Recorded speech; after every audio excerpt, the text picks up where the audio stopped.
Hello everybody. Welcome back to another Civ 6 live stream. I'm here once again with Anton Strenger. Yeah. And we are very pleased to announce that we're going to be able to show you both the Civ that was just revealed this morning, Norway, Yeah. and then also go into some more details on some religious play with Spain that we kind of have built up towards in the last couple live streams, but we really wanted to show you some of the details this time. So we actually have a game kind of queued up, ready to roll. Yeah. And it was actually brand new game that we created this morning using Norway. Yeah. And so Anton's going to start walking you through that, and I'll be commentating on some of the cool things about Norway that we can see in this build. All right. So here we are. We kind of have this starting island up here. And actually, before we go too far, let's first talk about the fact that this is a separate map script that we have not shown before. Yeah. This is the Island Plates map script. And it's similar to the Archipelago map type that we had in Civ 5, but with slightly larger land masses that are sort of friendlier to Civ 6 style cities. And so this is sort of the default watery map that will be used in Civ 6 games. It's great for civs like Norway and England and some of the other naval powers. Yeah. And the terrain's a little bit different too. Like we're not seeing as many mountains as we would on like a Continents or a Pangaea map. Right. And that's actually plays really well for Norway. Norway gets their faith bonuses mostly from woods. And with mountains being rare on these type of maps, but woods still being found in like the normal numbers, you can see right here we picked a holy site that had some good woods woods nearby. And once we get the stave church up and going in that holy site district, it'll be pulling in a bunch of extra bonuses. Yeah, and we're pretty close to that. We got theology coming in 5 turns. So yeah, once we can get some stave churches, that'll really power up our religion. And we're going to talk more about religion with the Spain game, but just as a note, we have a shrine in our holy site here, which allows us to train missionaries. We don't quite have enough faith for one right now, but that's a part of the game that Norway, especially on this map and with this start, would be really well set up for. But another fun part of Norway that we want to show off, in addition to the Odinism sort of religion that we have here. So we founded our Odinism religion, we're ready to spread it. We can do that with the missionaries, with the apostles, with the stave churches, but we also have our Viking loan ships ready to go. And I want to point out that it's 800 AD, which is within 7 years of historically when the Viking raids started. The first one was 793 AD on the island of Lindisfarne on the east coast of England. Yeah. So I'm a big fan of Viking history, and we did start this game with a classical era start, so we jumped ahead a little bit. Yeah. But I played through, and it just happened to be that our longships were deployed and ready to roll right at the exact time when they should be historically. And our target in this game, this alternate history, is not England, but Japan. So down here, we have our glorious longship army. We have 4 longships here. 2 of them are actually promoted. So this one here has the boarding promotion, which we get gold from naval victories. So that's good if we happen to run into other ships. And this one here has the loot promotion. So they'll get more gold from coastal rage, which is perfect because the Viking longship, that's kind of its forte. Yeah, there actually were a whole bunch of barbarian quadriremes up near the home city, up near the capital. Oh, yeah. And I had to punch my way through those to get this kind of armada of Viking longships here poised to head down. The other thing I did earlier was Japan was kind of getting snooty about the way I was building my military. We triggered their leader agenda in a negative way. Right. Yeah, I can take a look at that real quick. Yeah, so he doesn't look very friendly right now. He's got his hand on his sword. Yeah, so the Bushido agenda. So he likes civs with a strong military and faith and culture output. So if you're kind of out of balance like we might be right now, then he's not going to be so friendly. Yeah, and he typically wants to look for things like you're building an encampment, so you're training your units effectively, and he also wants to make sure you're doing some faith and culture, and we just got our holy site online and haven't done anything at all with culture so far. Yeah. So we're definitely, and he doesn't care about it if you don't have a strong military, but if you have a strong military and you're ignoring the faith and culture side of the game, that's when you trigger his agenda. And we're definitely sort of playing that way, that he's just not going to be friendly to us unless we kind of go back and backtrack and build up our culture. And I don't think we feel like doing that. We'd rather just attack him. In this case, yeah, I think it's working out great for us because he has, and again, this is where the sort of map script is particularly well set up for Norway here. You know, just like in history, Japan is kind of this sort of island nation. They have a lot of juicy tiles, it seems, that are like might be within range of our coastal rating. So let's send our longships down the way here and kind of investigate if it's worth starting a war over.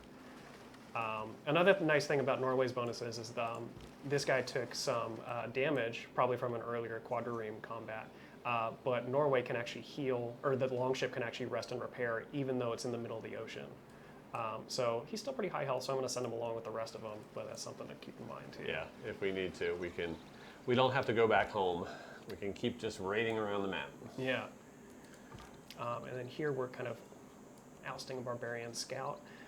Scouts, one of the things that's neat in Civ 6, I think we've mentioned this before, but scouts are actually the first in a line of military units called the recon class. And so eventually they become rangers, and they actually can hold their own in combat, especially early in the game, especially going toe-to-toe with the scout. And with the movement, they're really good at kind of flanking your enemies, exerting zone of control in places that you need it to keep people from getting away, and that sort of thing.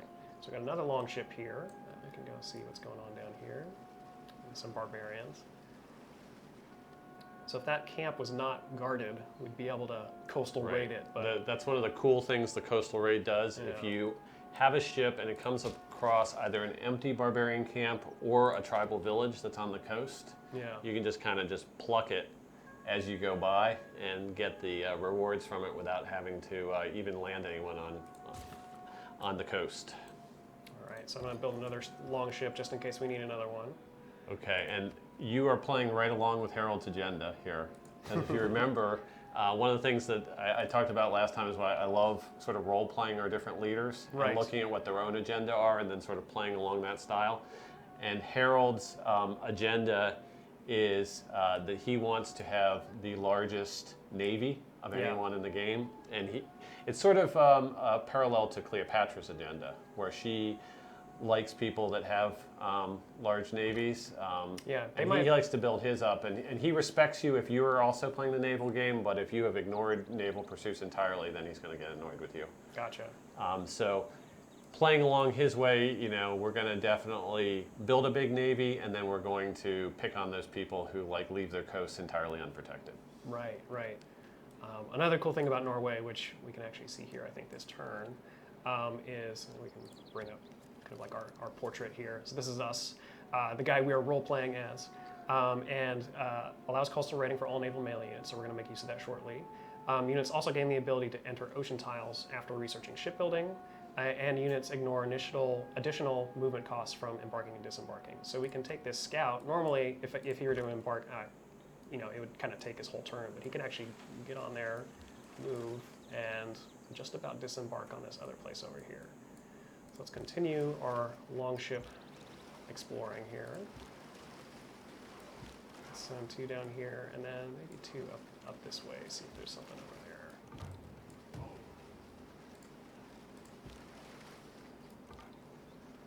Okay.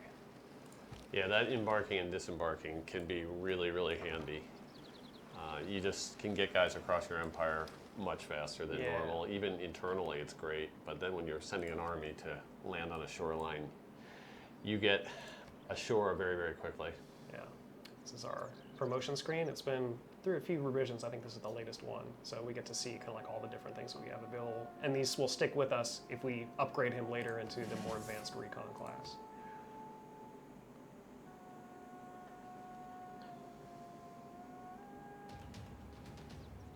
Oh, the archer found us.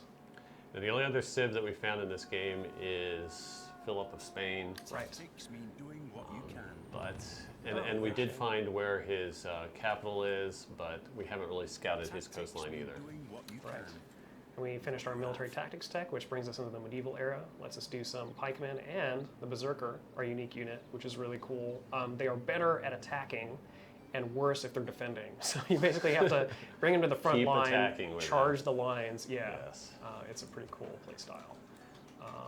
Let's just have this scout sit still so we can see some other stuff. So, okay, there's like a plantation with a luxury resource right here, which might be a good target. Let's go see that. What do you... It takes most of your movement points for a turn to do Yeah. a coastal raid. So you want to park your guys right offshore. Yeah, so I think And this get guy ready is for it. well staged, and I might try to see if there's another target over here. And if so, I can declare war next turn and see what comes of it. And I did set up for Oh, this yeah. by denouncing them more than 5 turns ago. So we don't have to declare a surprise war on them. We actually can, We can take use of the Casus Belli system. and at least get a formal war, which will cut down our warmongering penalty quite a bit. Yeah, so Spain won't think as badly of us for going to war with their neighbor. So this is actually a really great spot. We got a horse pasture improvements here. everywhere. There's a mine. There's another mine. So yeah, I think this is worth it. So I'm gonna pass the turn, but then I'm gonna declare war and get things going. Is he gonna warn us about having troops on his border, or you think we're gonna be okay on that? When I played earlier, Philip was upset about that, but I think Japan was just already didn't like us and was just kind of writing it off. I'm not really sure. Yeah. So we'll see. Let's just get some basic buildings here. Keep exploring. Did you Go build this a way. berserker in one of the cities? Oh, I did not. You know, I should do that. Let's get one of those going. Berserker! It's gonna be 8 turns though. Yeah. Just in might do case. He can be the reinforcements. He can be the landing party that. Yes. later in the You game. can at least take out that barbarian camp right across the could. water. That's right. Although, yeah, they got some forces The there. archer's still in range. Yeah, they got swordsmen too. That's a little rough. But if we're on the attack, we'll still have the advantage, I think. So, get some farms going. Yeah, right before I made the save, I was queuing up builders in both the cities because they were kind of under improved. Nice. Yeah, so that's the disembark that's very cheap again. Here we go. Okay. Oh, yeah. Yeah, okay, this is where he's issuing his complaint about us not training our army the right way again. Yeah. Where can your people do so? We don't have encampments. We're too busy just churning out the Yeah, long it had ships. been probably 20, 25 turns since he gave me that warning, so he's popping back up again. Gotcha, yeah. Okay, well, it's fine that he's upset, because he's about to be more upset. One of the nice things, too, yeah, with the healing anywhere is, like, you know, if you get caught by one of these archers on the, oh, okay. Oh, he did catch us out on having everybody on He his called us borders. out on it, so, Okay, now if you declare war here, you're going, it's a trade-off. Right. It'll be a surprise war. yeah. So you have a little bit more warmongering penalty, so Spain won't like you as much. Right. If you ignore this request and go out and do the declare war screen, Japan will hate you a little bit more for having blown him off on this screen. But the rest of the world But the rest of the world will be okay. And I think since Gotcha. we're going hot and heavy against Japan, I recommend proceeding that way and ignoring the request here. We'll go through the proper channels. You know, Yeah, even, and then even go through the Viking diplomatic service Yes. and have them do the declaration of war for us. All right, so we'll just kind of hang out by Spain here. Get some of those builders going. What else?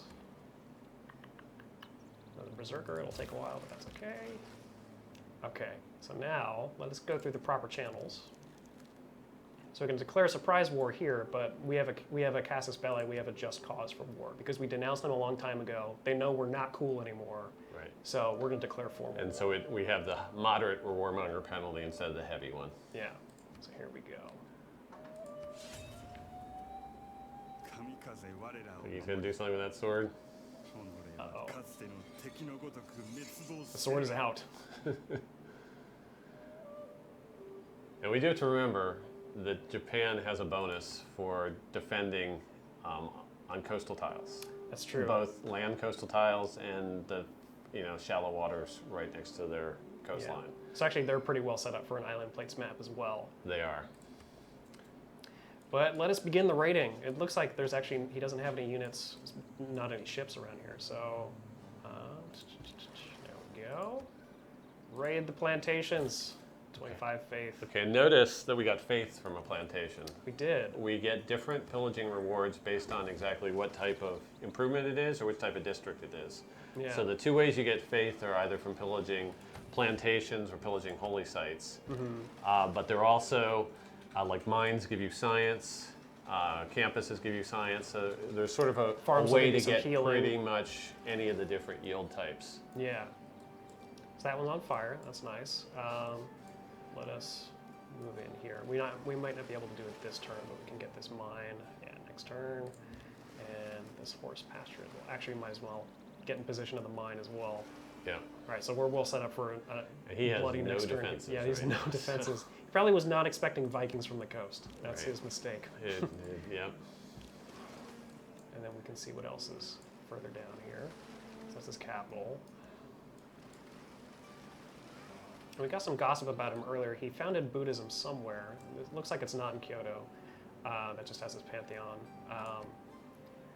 But maybe we'll find his holy city too.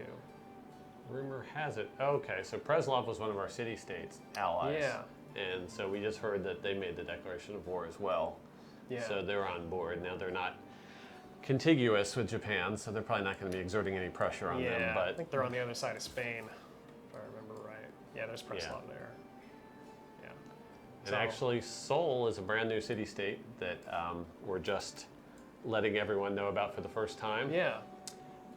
And so Seoul is a scientific city-state, and they have a unique bonus that whenever you enter a new era and you have them as your ally at the moment you cross into that new era, Yeah. you get a tech boost randomly. And I think I saw that happen. Remember we crossed in the medieval era That's right what that earlier? was. Yeah. And we actually ended up getting the tech boost for the Berserker Yeah. Which to is finish that perfect. technology. It lined up perfectly for us, and now we Yeah. can sort of explain why.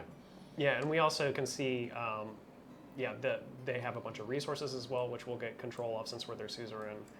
And then Preslav over here, I forget if we've showed them off before, but they will give our light and heavy cavalry units bonus combat strength. Which we're not going to have any of those.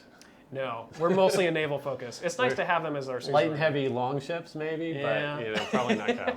Yeah, so this is an example where, we would, based on the suzerain, we might focus on one more than the other. Right. We have 2 extra envoys. We just haven't met that many city-states yet on this map, so I was saving them up for Yeah. meeting some new ones. And actually, there was in earlier builds, you would have to send all of your envoys if you were able to before passing the turn. And there were some very good complaints against that. So I went back and I changed it so you can save envoys if you want. So in a situation like this where I'm already suzerain with all the city-states I want, in case I meet another one, I might want to spend them there instead. Especially if you're still exploring the map and stuff like that. We could send it's kind of far, but we're a naval civ, we can protect it. So let's send a trade route to Seoul, give us a lot of gold. Yeah. And because it's a scientific city-state, it will give us science as well. It has a campus there as well, so that's also helping. But let us continue the raids here. Get the builders going. That's fine, just stay still. Heal up. Heal up as well. Back to what's important. All right, so come in here. All right.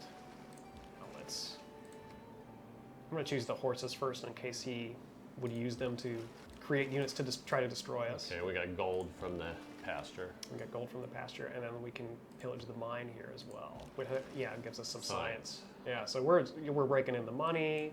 We got science. We're getting faith. You got Lots of plunder.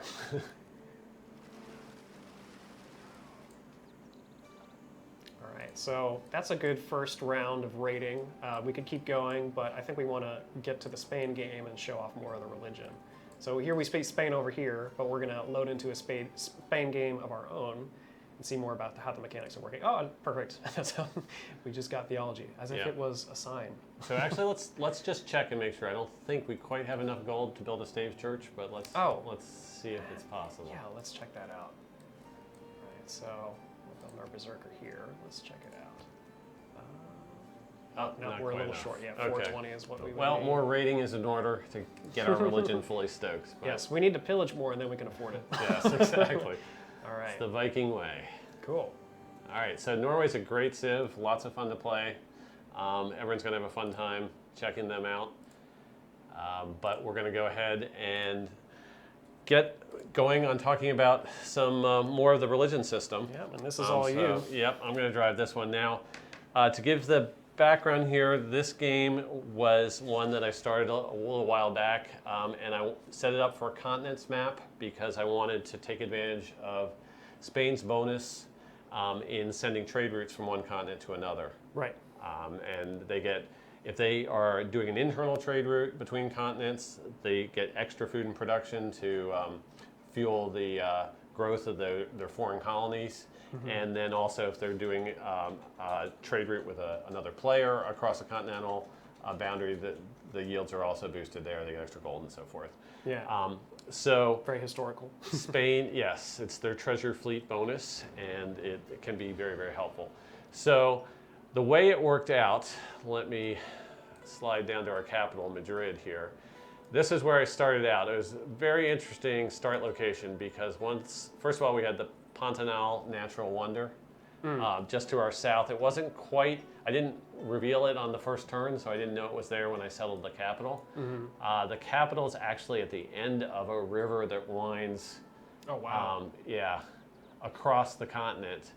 But I had this great spot to both put in nice farmland for the capital, and then I also could get a science bonus for the campus being Right. next to the mountain. We got the Oracle built, so I've been doing great on some great people. And all in all, it's been a sort of interesting setup for a Civ. One thing I have targeted is that Madrid is going to need one more district, which is the harbor. And I used our map pin system, which we have over here, which is just sort of a handy way of marking tiles that you might want to designate for future placements. So this particular one I designated as a harbor, but there are all sorts of options to go ahead and like if I want to place another map pin somewhere, I can go ahead and click. No, that's not what I meant to do. I can click on a hex and set up a map pin and mark that maybe my industrial zone should go somewhere nearby. Yeah. And so Or maybe forth. you want Petra to be on that desert tile and you're kind of planning for it or something like that. Right. So we have a bunch of different symbols. This is like the district symbol, and you can label them different ways. So it's very fun in terms of being able to plan out your empire and sort of, oh wait, I don't actually want to put down a farm or something here because that spot is reserved for future growth. Right. Or if you're like wrapping up a game at 2 or 3 in the morning, as can happen, and you're like, I need to make a note to myself. I want to remember to do this when I pick the game up again. Right. So Madrid was the first city I settled. Then I settled Sevilla, and that's where my holy site is. That's where the holy city for our religion is. It's next to 2 natural wonder tiles. Yeah. So it's getting 10 faith right out of that tile right now. So that's awesome. I am working on, assuming that I'm going to explore the other continent later in the game. So I'm working on building up my naval infrastructure as best I can. So Sevilla is about to finish one more turn until the Colossus is done. One more turn. And Colossus gives you extra trade routes, Yeah. so that's going to help with our trade empire It'll synergize as with well. the bonus really well. The other thing that was interesting is this is a huge landmass that we're on, and it's actually so large, it's divided into multiple continents. So we want to look at our continent lens, and you can see, it might be a little tricky to tell, but there's sort of a purplish continent where China's homeland is, and then a red continent over here that we're sharing with America and several city-states. And Madrid happened to start out right on the border between the continents.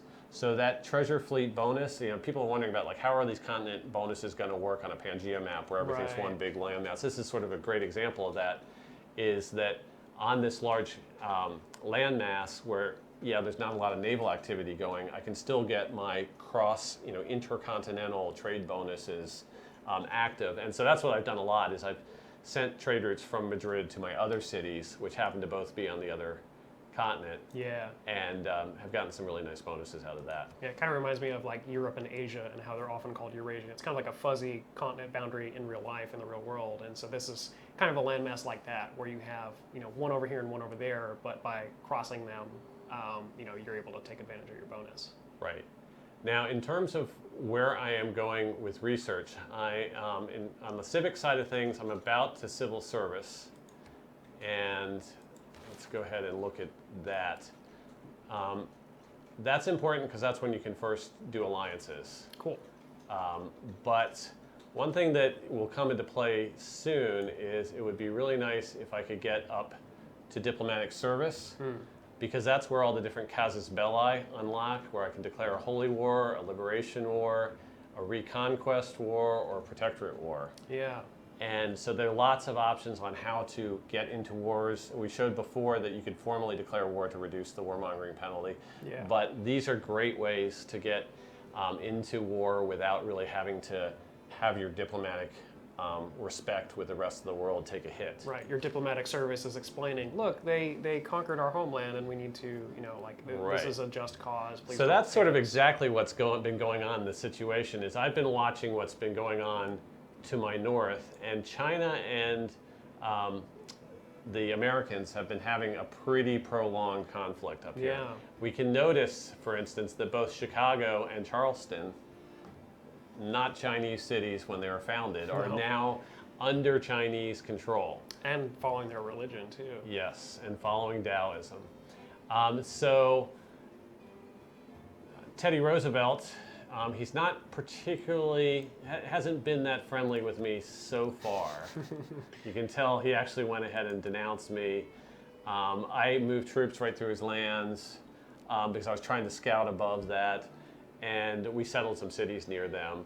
So up until now, our relationship has been a little bit on the rough side. But I have hopes that we can mend that back. And I don't want China getting too strong, so what I'd really like to do is eventually get to the point where I've unlocked those casus belli, and it'd be nice to declare a liberation war where I could go ahead and liberate Charleston and Chicago from the Chinese and give them back to Teddy Roosevelt. Then He would definitely, like that, yeah. definitely be happy with us there. And kind of maintain a balance of power, probably let your religion spread. a little Right, better. and I know, in terms of who has founded religions in this game, there are two religions, Judaism and Protestantism, which were founded probably on the other continent. Gotcha. So on my continent, religious-wise, it's just the Chinese and I. And they founded Taoism in Xi'an, and they're dominant in 7 cities. And we founded Catholicism, and we're dominant in 6. So this is a real, It's a close race. tough struggle between the two of us. And so we know, both in terms of religion, we're going to come into conflict, and also I am working on a wonder right now. Yeah, Chin's not going to like that. So, things are kind of come to a head between us and China sooner or later. So I'm not worried if I do something to anger him, it's okay. It's sort of all part of the master plan here. Yeah. Okay, so in order to get my religion up and going, we have good faith output. I showed you that 10 faith holy site. We're getting Yeah. 23 faith a turn. That's pretty good. We've been able to build a couple apostles. And so let's look at what's going on in the religious game right away. Okay, so here we select our apostle, and the map gets color-coded. There's sort of the deeper red, pink is Taoism. Unfortunately, Catholicism is kind of a similar color, but you can tell the lighter color is where our religion is predominant. And Stockholm here, another city-state that we're just talking about for the first time, Yeah. is sort of the religious frontline battleground right now. So Qin has sent his missionary right here out to that front line of the battleground, and we have an apostle. Our apostle gets a special promotion. His special promotion is he's the proselytizer, so if he spreads religion to a city, it actually wipes out all the enemy religion there. It's a very strong ability. So we don't want him to die. We want to use his 2 spread religion charges against Chinese cities where we can. Yeah. But at the moment, he's sort of one tile away from the Chinese missionary who's already been damaged. And it's about time for him to enter theological combat. Yes. And we will go and notice we have 2 of them. That represents that there are 2 charges to Right. spread them. just like the builders were too. Just the way the builders work. So we're going to go ahead and we've got him selected. We get a combat preview of what the religious combat's going to look like. That missionary is on holy ground. That's because that city is following Taoism right now. So Sure. we're not attacking them in an ideal place. But one thing that we have is all of Spain's units get bonuses against units of other religions, both in military combat and in religious combat. Yeah. So we're getting a +4 for that. So we're going to go ahead and make this attack. It looks like it's a major victory, so we'll see what happens here. So a little bit of smoke, a little bit of lightning, boom, the religious combat happens. It's like a melee battle, so we go in and advance in. And Jin's not so happy. Oh, yeah. He even called out it was a proselytizer. He licked up our promotion, I guess. Yeah. But, yeah, so he thinks that this is not good. He wants our religious units to get out of his lands. But we're Spain. We're playing for a religious victory. And so it is God's will that his people will believe in our ways. And we're going to enforce that. There we go. Okay, so your apostle destroyed an enemy missionary. Let's go back up to Stockholm and look real quick at what might have happened to the religious pressure. Remember, Stockholm, he was getting a bonus because it was Holy ground for him. holy ground for him, and now it's part of our religious sphere. Yeah, and we didn't So- even have to use our spread to do it. Right. It was just the fact that we won the religious combat. The defeated religion goes down in all cities within 10 tiles, Yeah. and the winning religion goes up in all cities within 10 tiles. And we can see we're actually getting some nice Catholic pressure in these adjacent cities. Charleston, it's getting very close. We can flip that very soon. Yeah, and everyone in Stockholm said, wow, we heard about this great debate right outside our city gates, and there was lightning, and this Spanish religion seems really cool. Maybe we should try that out. Right, And 4 and like- people agreed, and 2 people were sticking behind. Exactly. Let's actually look at Stockholm's bonus. We haven't shown that off. So you want to talk about Stockholm a little bit? Yeah, sure. So they're one of the 4 scientific city-states. So they're going to have those type bonuses, which help your science both in your capital and then eventually in your campus districts. But their unique bonus is really cool. It's inspired by things like the Nobel Prize and stuff like that. So your districts provide an additional great person point of their type. And then for theater square districts, which kind of like will give points for writers, artists, and musicians, they'll give one of each of those as well. So it basically powers up your districts to give more great people points. Normally, a district will give 1 point at base and then 1 point for each building in it. So a campus with all 3 buildings in it would give 4 great scientist points per turn.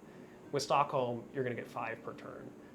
And it's an ability that's especially useful earlier in the game because when you only have your campus or you just have a library, that +1 point is like doubling your rate.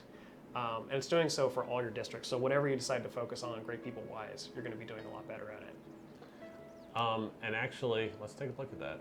Sure. Yeah, so who we got here? We cannot recruit the great prophet Martin Luther because we already have one of our own. Right. But we skip. This is ironic here, though. Spain is doing quite well with the harbor that I built towards recruiting Francis Drake. That's funny.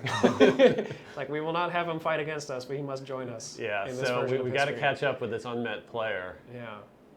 But we're getting 2.4 points a turn. They're getting 3.5. Okay, you know that little pin saying build a harbor? That might be a good pointer. Maybe we'll get Francis Drake if we get another harbor down. If I remember right, the Colossus might help us with that as well. I'd have to double check, but yeah, some of the wonders will give great people points in addition to their other benefits. So yeah, and that harbor marker might be good. If we were really desperate, once we have a harbor district, we could use a city project, like in Sevilla, for example, and kind of like use production to earn ourselves more great admiral points. But it's not super important right now. The Colossus is really close. 1 production point left. Yeah, I don't think it gives us the... Okay, it has to be next to a harbor, but it doesn't give great people Right. points itself. Yeah, Right. Gotcha. Okay, and then the other thing that I was thinking of, especially because we've actually had some rumors that in this battle between China and Washington, we've had rumors that some of the American cities have been put under siege. It's come through to us through the diplomatic through the visibility and gossip. gossip system. And so I'm kind of, I've said that my goal is to hold off and not declare war on China until we can make it a liberation war and we have the casus belli for it. But I am thinking that kind of finding out exactly what's going on around the American cities to see how threatened they are would be kind of a good idea. And one interesting way to do that is with Stockholm here, they have a military, and we are the suzerain of them. We are. And I think it'd be kind of fun to go ahead. It's not the greatest military in the world. Obviously, they're behind the times and still have a lot of warriors. 2 warriors and a catapult, yes. But yeah, there is a catapult, and we haven't built any catapults yet, so that might be nice to take control of. So I think maybe we should go ahead and levy them. We could do it. Yeah, how much is it? What it cost? Okay, 238. And so we have the gold to do that. We're making 40 gold a turn from our trade routes. That's pretty good. Yeah. So let's go ahead and do that. We can show that off. Give it a try. Okay, and so what has happened? And that triggered our civic boost. That's awesome. For mercenaries, which is very fitting. It's super fitting because we just hired a bunch of Stockholmian mercenaries. We did. And so what has happened is they can't move this turn, but they have turned into Spanish troops. And we get a little tooltip saying that we levied them from Stockholm and how many turns we have left of their usage. Yeah. So probably strategically what we should have done is wait till that exact moment we're declaring war with China and then levy them and then send them in. But in terms of what we're doing on the live stream today, I think it's great fun to show off. Yeah, and it's risky though too, because depending on how far ahead of the suzerain you are, like as soon as you lose suzerain status, that levy is canceled and the units are returned to Stockholm. Right. So if China was being, and we should have checked that before we did it. So China's only one behind. This might be bad. Yeah. So we could lose them next turn if they invest in an envoy in them. Right. So if they send it out, then the players first will be tied for suzerain, so nobody is suzerain. So the levy will go back. Right. But maybe it'll divert China's attention a little bit. Worst come to worst, we lost 6 turns of gold. Yeah, we're raking it in, so just cause some chaos and see what happens from it.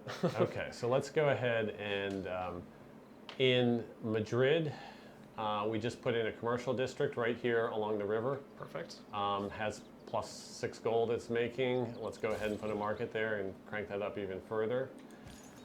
We do have a second apostle. He's down here to try to convert the city-state of Hattusa. And he also has a promotion because he's an apostle, and that is the orator promotion, which gives him 2 extra spreads. So he actually, I've used him a couple times, and I used him once, I guess, and he still has two spread charges left. But right now we got this builder in the way. Let's actually, barbarian horseman there, hopefully. Actually, this guy does not exert zone of control over the river. Right. Because zone of controls never go over rivers. So if we move this way, the horseman's going to... Our apostle's kind of caught. We're just going to have to hold and hope that situation works itself out. And then this scout, I was trying to scout around. I got open borders from China. I noticed they were starting to build the Great Wall. Yeah. So I actually wanted to send scouts up that way around him. And then this scout here, I don't know, not a whole lot to do, but I think I'll push him across to the unknown over here. It probably on the other side of Teddy. Take a couple turns for him to get there. Yeah. So let's go ahead and see what happens between turns here. And while we're watching the events unfold too, so China's bringing missionaries to us. We have apostles. So like, what is the difference between apostles and missionaries, and why would we choose one or the other? You'd mentioned that apostles have promotions. Right. And the way that works out, sort of the easiest way to explain that, if we go to the religion screen and we look, we can see that all the different types of religious units are portrayed on here, and it tells you what the rules are about them. Mm-hmm. So missionaries are just good for converting cities. So the first, you need to have a shrine in order to... we finished our Colossus. Let's watch the movie. The artist explained there's much bronze in it. It seemed likely to this reminds me, we should turn on the time of day. Yes, so our port looks glorious here at sunset, doesn't it? Sure does. It would look nice at sunset if we were in sunset maybe all the time. Yeah. If only we had Civ game time warping abilities. Oh, we've got too many people on his border. That levy may have poked him a little too pretend hard. we never heard this. Sorry, your letter got lost in the mail. I don't know. Okay, we were looking at our religious guys, but now we're distracted. We want to show the time of day system off. Yes. So, Let's go into our options. and one of the game options right here is time of day. And so right now we're playing and we're just setting the time to 11:41 a.m. Brightly lit, very clear, easy to tell what everything is on the map. But let's say that we like that sunset that we saw in that Colossus video. And we can just go ahead and we can return to our game and just have the game lit like that for as long as we want. Yeah. Or we can go back to that option screen and we can say, hey, let's rotate through the day-night cycle. Yeah. So that's actually what we're going to do. I wanted to show what the sunset looked like. It's pretty glorious. But we're going to go, and why don't we set it back a little bit earlier? We'll go to like 4 o'clock in the afternoon, but we'll tell it to cycle forward All right. through time. Okay, so late in the day, but we'll get to sunset here in a second. Okay, so we're back on talking about the religious units. Let me go ahead and show that apostles are the next level up from the missionaries. Right. They're probably 2.5 times more expensive in terms of faith. So you really have to be ready to invest in them. Yeah. If you're just converting your cities, stick with the missionaries. But the apostles, they get both the special promotion that buffs them in some unique way. There's typically a couple promotions they get to choose between, so you don't always have, you're not locked into a specific one. And they can initiate theological combat like we saw before. That missionary couldn't have attacked us, only we can attack him. And then the third kind is the Inquisitor. You have to actually burn an apostle and have him be the person who starts an inquisition for your civilization in order to be able to even build inquisitors at all. Gotcha. But once you've done that, then you can build these inquisitors, and they are very, very strong within your own territory. They can snuff out enemy religions very quickly with their charges, and they fight very strongly in religious combat in their own territory, and they can initiate attacks on enemy units that enter their territory.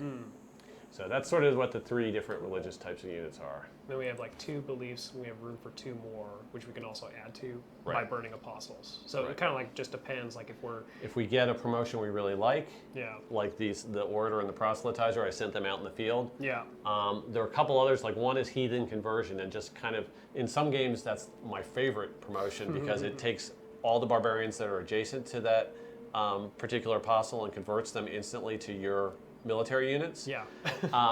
But in this particular game, we're kind of boxed in by China and America and these city-states. We haven't actually seen much barbarian combat at all in this game. So if we got And an so, apostle like so if we that- got an apostle with that belief, it was like, okay, you're going to start our Inquisition, or you're going to add a new belief to our religion, something like that. Yeah. Okay.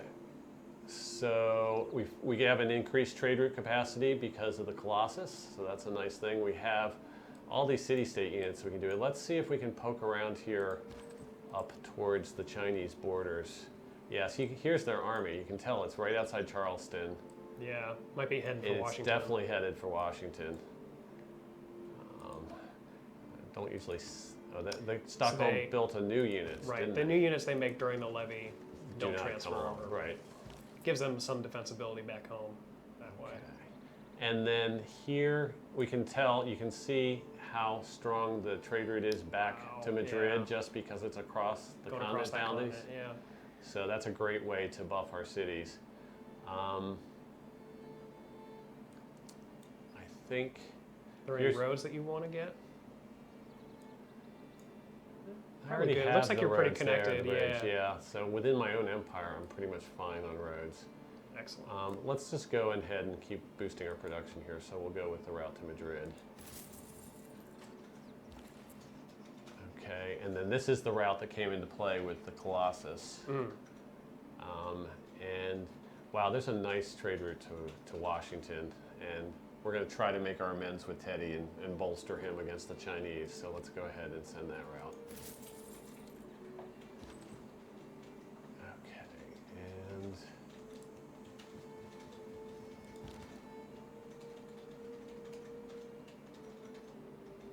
make a lighthouse for the those Yeah. admiral points. yep.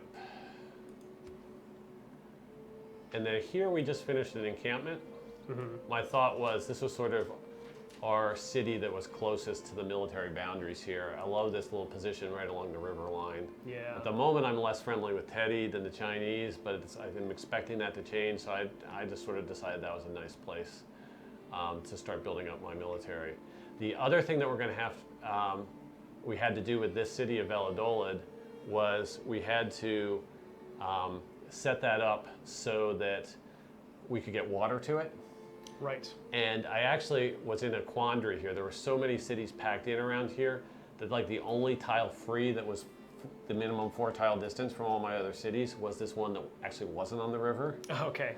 But I just decided if you could. settle there, throw a bunch of production its way with trade routes, Yeah. and use that to hook up an aqueduct. Luckily, I had aqueducts unlocked by the time I settled that city. So that city's Perfect. been kind of up and going pretty quickly here. It also has our little water wheel turning the direction of the river, I believe, which is a nice little piece of tech that we put in.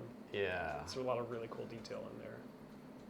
So let's go ahead and put a district in here. We can show off some more adjacency bonus magic. I think actually the commercial hub is what's being recommended by our advisor. Right. And I think that does make a lot of sense because along the river, we're going to get +2 bonus for it being near a river. Yeah. And we'll also have 2 districts. two districts next to it. 'Cause the so it's going to be aqueduct will +3. count. So let's go ahead and put that down there. Perfect.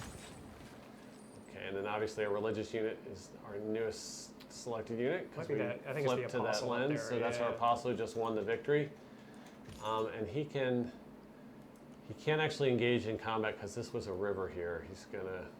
Oh no, he has enough movement. The trick, he's got 4 movement. So we're gonna do another religious battle. And this time it's not gonna kill off the enemy missionary, but I don't know. We got to be careful with this guy. He's got some good spread charges. So if we see an enemy apostle, he should run. Yeah. So we'll have to makes watch sense. out for that. Notice that we've shifted into night. Yeah. Our time of day is. So the time of day system has rolled us around. And one other thing is this city-state down here, That's a Kandy, really good one for you. is a new city-state that we hadn't revealed before this live stream either. Yeah. So let's go ahead and see what their bonus is. And this is quite interesting. Kandy is on the island of Sri Lanka, I believe so, yeah. And it's famous for the number of holy relics that have been, either found or brought there or whatever. I think the Buddha's tooth is there, and there are a bunch of relics there. I can't remember exactly which ones. Yeah. But because of that, we set up their bonus so that they are tied to a relic system. Yeah. And if you have them as your ally, if you're suzerain of them, and you discover a new natural wonder, you actually get a free relic at that point in time. Yeah. Which gives us some faith, it gives us some tourism, it helps us with a culture victory or a religious victory. It's a very cool bonus. But again, kind of like Soul was in our other game, it's sort of critical when you time having that ally. So like, as Spain, we're preparing to maybe go explore the other landmass at some point. Right. But if while we're doing that, we're exploring some new natural wonders, we definitely want to have Kandy on our side. Right. So that'll be critical. Right when we hit caravels and we have ocean exploration, that's the exact point that we want to make sure we have that city-state locked down. For sure. Probably also want to make sure we've got a couple holy sites with temples waiting to house relics. Yeah. So we got some slots and then for we it. would be totally perfectly set up to go ahead and profit from that. I think Amsterdam's another new one for the live stream. You can Okay. check out their suzerain bonus. So Amsterdam's a trade city-state, one of the 4, and their suzerain bonus is that your trade routes to foreign cities earn 1 more gold for each luxury resource at the destination. So if you find a city, let's see, like Amsterdam itself has some gypsum there, which would count. New Orleans has some gems. So if you find another city that has just a ton of luxury resources, and you're suzerain with Amsterdam, basically this is the sort of like Dutch East India Company bonus, where like you find luxuries somewhere on the map, you trade it there, and you rake in a bunch of gold as a result. And I was real lucky in this game because I sort of started on the city-state end of this continent, and not right up in each other's face like America and China did. So I was able to get to some of these city-states before other people did, and I guess there are 3 of them here that we've talked about that I'm suzerain of right now. Yeah. So where do you think you'll send your envoy? We could bolster Stockholm and make sure China doesn't get the levy out from under us. We've got to do that. Yeah, that's probably the right call. Okay. And our apostle's in even more trouble. The barbarian units are riding him down. That heathen conversion would be very nice right now. Yeah, he doesn't have the right promotion. All right. Well, you know what we can do, and we can't. There used to be a bug where we were allowed to launch an inquisition or create a break outside, create a belief outside friendly territory, and unfortunately I fixed that bug, so we can't even do that. So he's just going to have to hope that the barbarian gets distracted or actually attacked by the city-state unit here. Yeah. And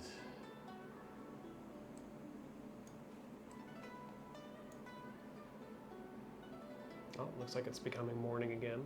yep, we're getting some sunrise. China's army is strong, but it's not well positioned around Chicago. No, it's really not. I think, honestly, we've got a few minutes left here, 10 minutes. Do you want to go to war for a little bit? Sure. We've locked down Stockholm. I think it's going to be hard for him to catch us up. So He's friendly at the moment. We have not denounced him, so this is going to be egregious. Horrible for warmongering. So obviously, do not play the game like this at home. Don't try this at home, kids. Don't try it at home. This Don't is just at declare home. war. Do the right thing. Get the Liberation War casus belli and make everyone realize that you're actually, a proponent of world peace. But in this particular game, we're not. So we're going to take advantage of all these units that we took from Stockholm, and we'll declare war on Qin. Are we going to get another sword like last time? No, just a finger wag. Just an angry talking to. Yes. He's holding his sword, though. Yeah, I think he's not very pleased. No, he probably shouldn't be either. Yeah. And honestly, I've forgotten Catherine was in this game too. She's way up north, past Teddy. We're going to take a warmongering hit from both these guys. See, minus 24 for our warmongering. Yeah. That's what the egregious warmongering penalty looks like. It's not good stuff. Once you start taking advantage of the casus belli, it's a lot more manageable. Right. Yeah, it's really meant to encourage folks to play the diplomatic game and have particular goals in a war, like for the liberation, like we said, like going through and retaking Chicago and Charleston for Teddy. Okay, so we're going to go ahead and head towards Chicago, though.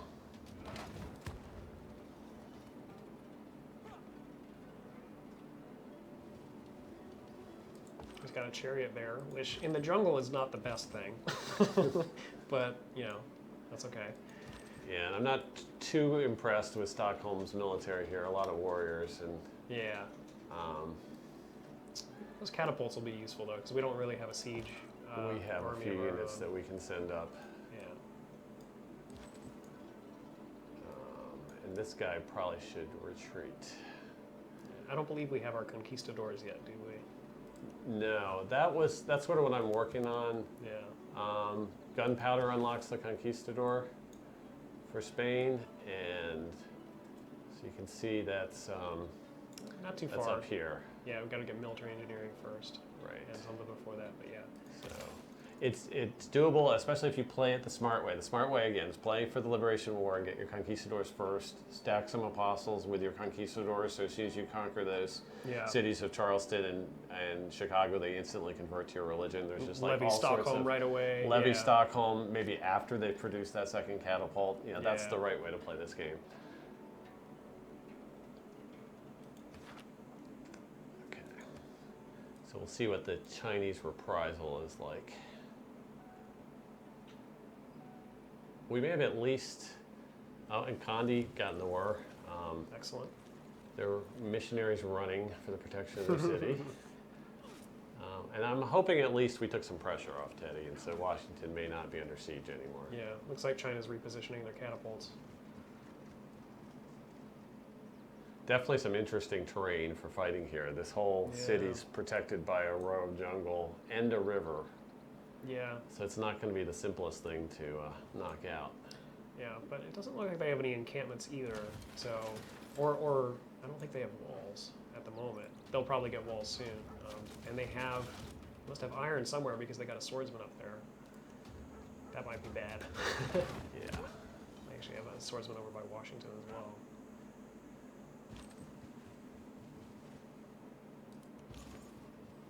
Okay, and our apostle needs to heal. Mm-hmm. And one of the interesting things about units that get damaged in religious combat is in order to heal, they have to go back to their holy site.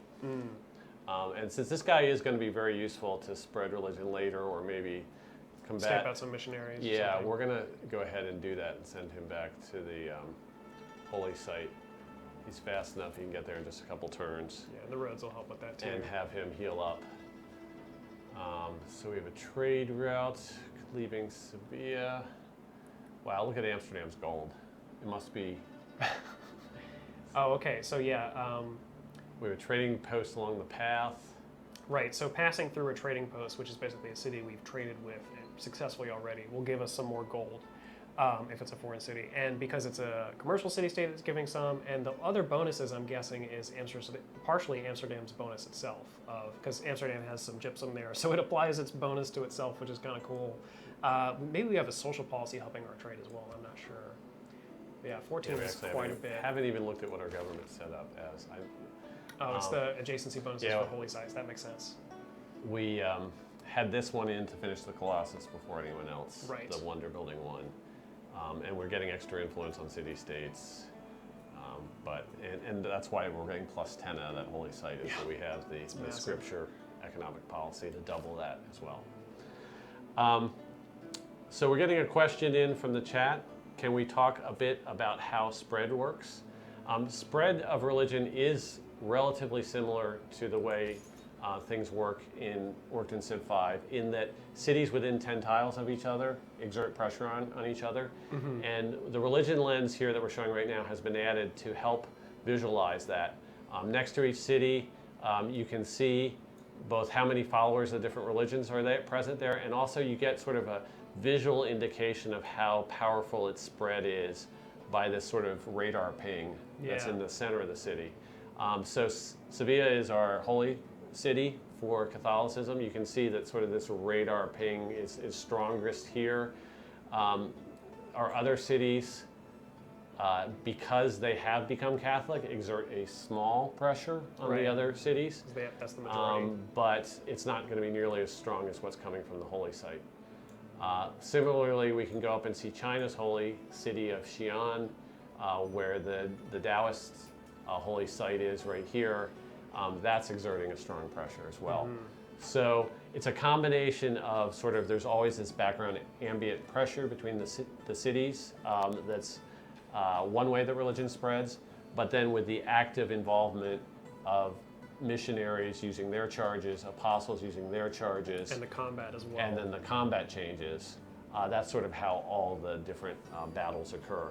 And again, in terms of the religious victory, which is our new victory condition, what you're trying to do with religious victory is you're trying to get your religion adopted by all the other major civs that are left in the game. Right.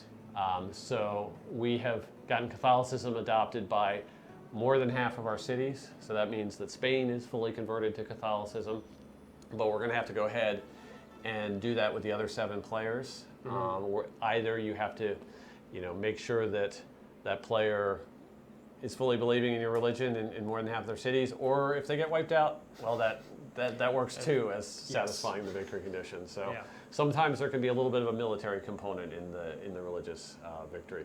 Right, and it's along with the domination victory, like one of the earliest victory conditions you can get.